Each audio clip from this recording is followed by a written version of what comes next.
तो दोस्तों, हम आ गए हैं एक न्यू कहानी को लेके। तो दोस्तों, आज की कहानी है जानवरों की कहानी। एक समय की बात है, जंगल में एक बड़ा उत्सव होने वाला था। सभी जानवर बहुत उत्साहित थे। यह उत्सव हर साल मनाया जाता था, जहां जंगल के राजा शेर सभी जानवरों को एकत्रित कर उन्हें सम्मानित करते थे। इस साल के उत्सव की तैयारी विशेष रूप से शानदार थी, क्योंकि जंगल के नए नियम बनाए जाने वाले थे। जंगल में शेर राजा, परंतु वह सब अब बूढ़ा हो चला था। उसने सोचा कि इस बार वह जंगल के सभी जानवरों की राय लेकर ही नए नियम बनाएगा, ताकि सभी को खुशी हो। इसलिए उसने एक सभा बुलाई और सभी जानवरों को न्योता भेजा। सभी जानवर समय पर सभा में आ गए। शेर ने उन्हें संबोधित करते हुए कहा, मैं अब बूढ़ा हो गया हूँ और इस जंगल का नेतृत्व लंबे समय तक नहीं कर पाऊंगा। इसलिए मैंने सोचा है कि जंगल में नए नियम बनाए जाए, ताकि जंगल का प्रबंधन सही ढंग से हो। मैं चाहता हूँ कि आप सभी अपनी राय दें। सभी जानवरों ने एक दूसरे की ओर देखा। सबसे पहले हाथी खड़ा हुआ और कहा, हमारे जंगल में सबसे बड़ी समस्या पानी की है। हमें सूखे का सामना करना पड़ रहा है और जंगल की नदियां सूख रही है। हमें इसके लिए एक समाधान निकालना होगा। इसके बाद हिरन ने अपनी बात रखी। हमारे जंगल में शिकारियों की संख्या बढ़ती जा रही थी। वे हमारे साथ साथ अन्य जानवरों को भी मार रहे हैं।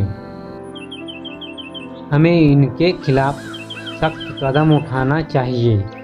बंदर ने भी अपनी राय दी। हमें जंगल में और अधिक फलों के पेड़ लगाने चाहिए, ताकि सभी जानवरों को भोजन मिल सके। सभी जानवरों ने अपनी अपनी समस्या रखी। शेर ने ध्यान से सबकी बातें सुनी और फिर कहा, आप सभी की बातें बहुत महत्वपूर्ण है। हम सभी को मिलकर इस समस्याओं का समाधान करना होगा। उसने एक नई समिति बनाने का प्रस्ताव रखा, जिसमें हर जानवर की एक भूमिका होगी। इस समिति का उद्देश्य होगा कि वे पानी, भोजन और सुरक्षा से जुड़ी समस्याओं पर ध्यान दें और उन्हें हल करें। सभा के बाद सभी जानवर बहुत खुश थे। उन्हें यह महसूस हो रहा था कि अब उनके जंगल में बेहतर बदलाव आने वाला है। कुछ ही दिनों में समिति ने अपना काम शुरू कर दिया। हाथी ने अपनी बड़े शरीर का उपयोग करते हुए नए तालाब खुदवाए। बंदर ने नए फलों के पेड़ लगाने का कार्य संभाला, ताकि हिरन ने जंगल की सुरक्षा के लिए निगरानी दल का गठन किया।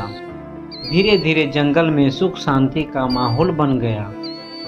पानी की समस्या हल हो गई। नए पेड़ उगने लगे और शिकारी भी जंगल से भागने लगे। सभी जानवर मिलजुल कर रहने लगे और एक दूसरे की मदद करने लगे। समय बीतता गया और जंगल फिर से हरा भरा हो गया। शेर ने देखा कि उसकी प्रजा कितनी खुश है और उसने सोचा कि अब हम चैन से रह सकता है। उसने अपनी जिम्मेदारी समिति को सौंप दी और खुद आराम करने चला गया।